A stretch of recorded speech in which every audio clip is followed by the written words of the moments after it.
صب العصير في الكوبايه. استنى، نصب ايه؟ احنا لسه ما عملناش العصير اصلا. لو خطوات عمل عصير المانجا ظهرت قدامك بالترتيب ده: صب العصير، شغل الخلاط، حط المانجا، وبعدها ضيف الميه. كل خطوه من دول جزء من الحل، لكن ترتيبها غلط. حتى لو نفذت كل خطوه مش هتوصل للنتيجه. والبرنامج نفس الفكره، ممكن تكون عارف كل العمليات المطلوبه وممكن الكود نفسه يشتغل، لكن لو التنفيذ ماشي بترتيب غلط فالنتيجه هتكون غلط. عشان كده قبل ما نكتب اي كود محتاجين نرتب خطوات الحل، والخطوات الواضحه المترتبه بنسميها خوارزميه، algorithm.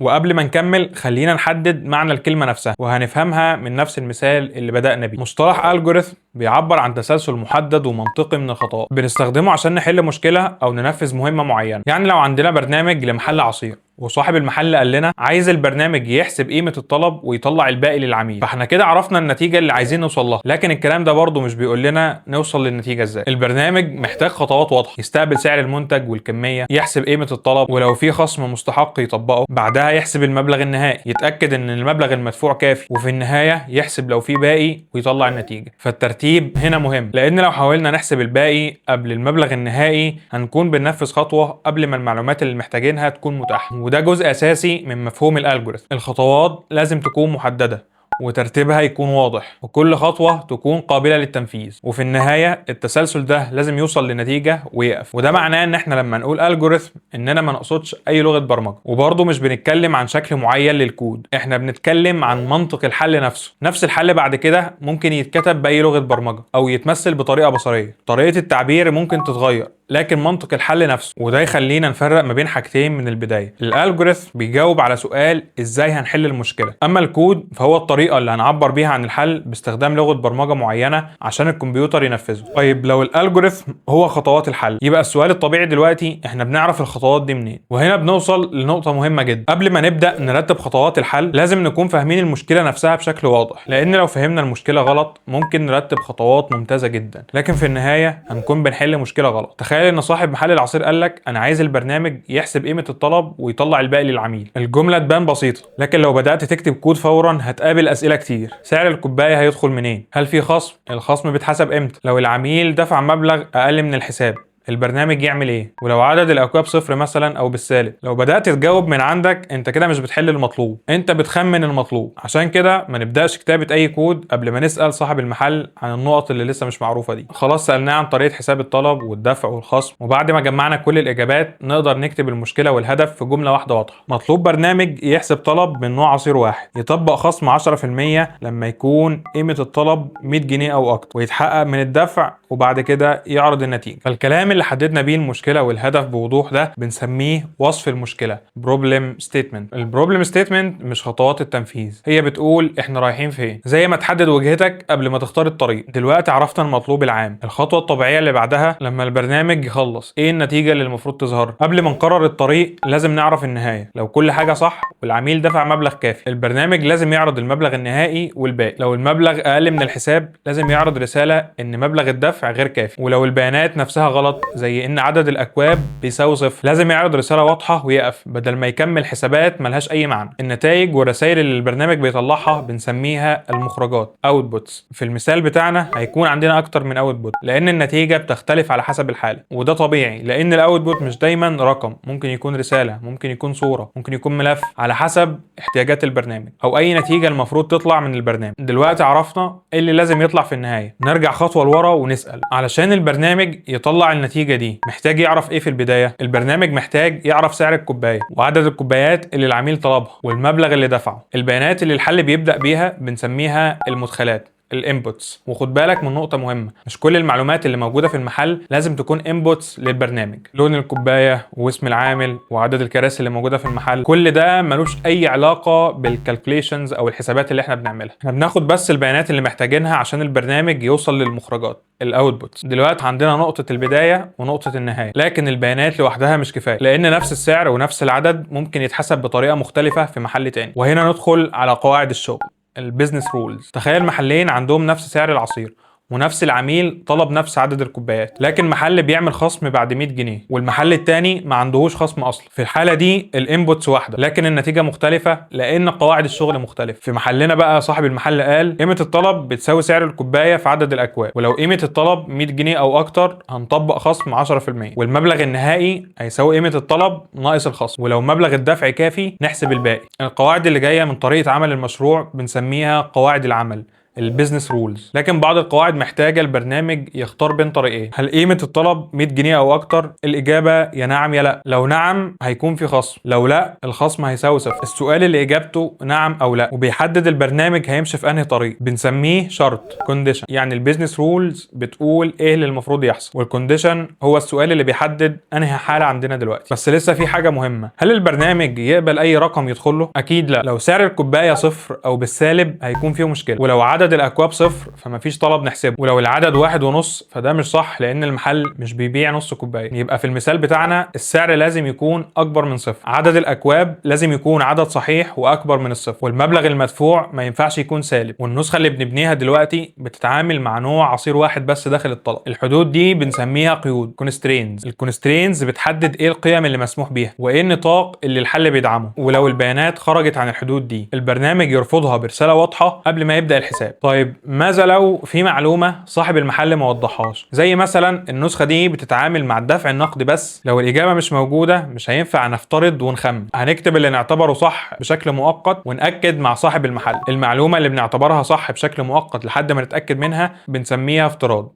assumption. الافتراض مش لازم يظهر في كل مشكله، هو بيظهر بس لما يكون في معلومه ناقصه، والصح اننا نكتبه ونراجعه مش نفترض انه صح من غير ما حد يعرف. دلوقتي بقى عندنا كل المعلومات اللي محتاجينها، عرفنا المطلوب والنهايه وبيانات البدايه والقواعد والحدود والمعلومه اللي محتاجه تاكيد. فدلوقتي نروح لخطوات التنفيذ. خد بالك من اللي هيحصل دلوقتي، احنا مش هنضيف اي اسئله جديده ومش هنفترض ان في اسئله سحريه لاي الجوريثم، هنحول المعلومات اللي فهمناها لافعال ينفذها البرنامج. الانبوتس بتقول لنا المفروض البرنامج يستقبل ايه، الكونسترينز بتقول لنا ايه اللي المفروض نتحقق منه قبل ما نكمل، البيزنس رولز بتكشف لنا الحسابات والقرارات المطلوبه، الاوتبوتس بتقول لنا البرنامج يعرض ايه وكل طريق ينتهي فين. اما الافتراض فهو مش خطوه تنفيذ، دي معلومات لازم تتاكد منها قبل ما تعتمد الحل. يعني الجزء ده مضافش اي فكره جديده، هو حول اللي اتشرح قبل كده لتنفيذ. تعال نرتب بكل بساطه اللي ظهر قدامنا. ابدا استقبل سعر الكوبايه وعدد الاكواب والمبلغ المدفوع، اتاكد ان السعر اكبر من صفر وان العدد صحيح واكبر من صفر وان المبلغ المدفوع مش سالب. لو اي قيمه غير صحيحه اعرض رساله واقفل البرنامج. لو البيانات صحيحه احسب قيمه الطلب اللي بيساوي السعر في العدد. بعد كده اسال هل قيمه الطلب 100 جنيه او اكتر؟ لو نعم احسب الخصم 10%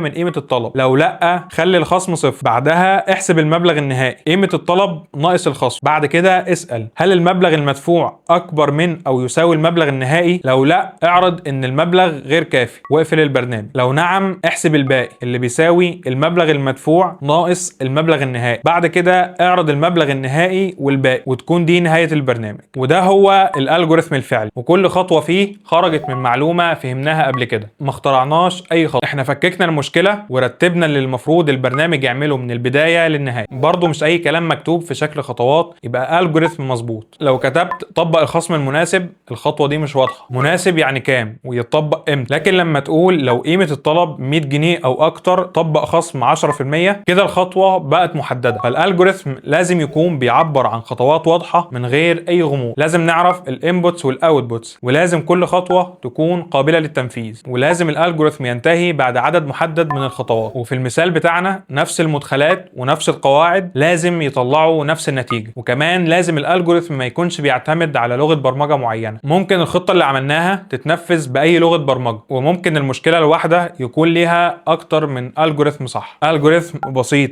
الجوريثم سريع، الجوريثم تاني بيستخدم ذاكره اقل. لكن في المرحله دي اولويتنا ان الحل يكون صحيح واضح وكمان سهل التتبع. قبل ما نحول الخطه لكود نقدر نجربها بايدينا، نستخدم ارقام حقيقيه ونمشي على كل خطوه كاننا الكمبيوتر، والتجربه دي بنسميها تجربه يدويه دراي ران. خلينا نقول ان سعر الكوبايه 60 جنيه وعدد الاكواب 2 والعميل دفع 120 جنيه. اول حاجه نراجع الكونسترينز، السعر اكبر من صفر، عدد الكوبايات 2 وهو عدد صحيح واكبر من الصفر، المبلغ المدفوع مش سالب، تبقى البيانات كده صح. قيمة الطلب هتساوي 60 في 2 والنتيجة 120. هل 120 اكبر من او يساوي 100؟ نعم، اذا الخصم 10%. 10% من 120 بيساوي 12، يبقى المبلغ النهائي هيساوي 120 ناقص 12، النتيجة 108. هل العميل دفع مبلغ اكبر من او يساوي 108؟ نعم، فالباقي هيساوي 120 ناقص 108، النتيجة 12. فالبرنامج المفروض يعرض المبلغ النهائي 108 والباقي 12 جنيه. فمن غير ما نكتب اي سطر كود عرفنا ان المسار ده بيوصلنا للنتيجة الصح. لكن اختبار واحد مش كفاية، نجرب قيمة طلب بتساوي 100 جنيه بالظبط. الخصم لازم يتطبق لان القاعدة كانت 100 جنيه او اكتر. نجرب عدد اكواب بيساوي صفر، البرنامج لازم يرفض البيانات قبل اي حساب. ونجرب مثلا ان العميل يكون دفع 100 جنيه والمبلغ النهائي يكون 108، فبالتالي البرنامج المفروض يعرض ان المبلغ غير كافي وما يحسبش اي باقي. كده جربنا حالة عادية وحد فاصل وبيانات غير صحيحة وكمان مسار فشل. دلوقتي بعد ما الالجوريثم بقى واضح وتجرب نقدر نحوله لكود. شكل الكتابة هيتغير حسب لغة البرمجة، لكن ترتيب الحل والقواعد هيفضلوا نفسهم. لو كتبت امر بطريقة لغة البرمجة ما فهمتهاش البرنامج مش هيشتغل معاك، وده بنسميه خطأ في صياغة الكود، syntax error. لكن ممكن الكود يكون مكتوب بصياغة صح والبرنامج يشتغل ومع ذلك النتيجة تطلع غلط. تخيل ان المبرمج كتب شرط الخصم اكبر من 100 مش اكبر من او يساوي 100، البرنامج هيشتغل عادي، لكن الطلب اللي قيمته هتساوي 100 جنيه بالظبط مش هياخد اي خصم، وده بيخالف قواعد المحل. السلوك او النتيجة الغير متوقعة دي بنسميه بج،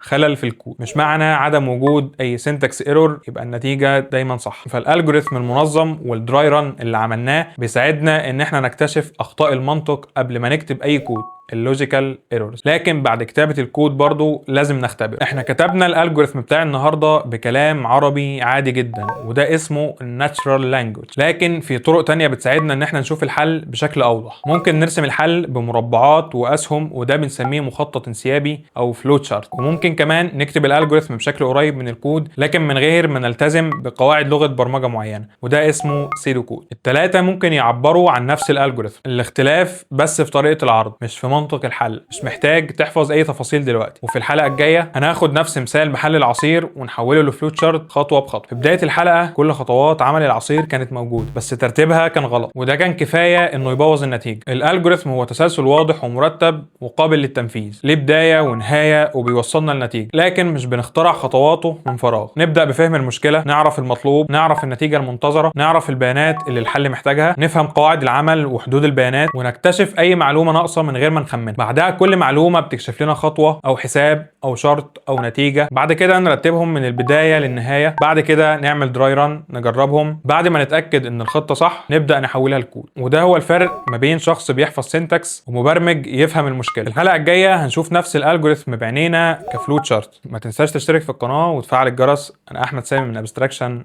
اشوفكم الحلقة الجاية.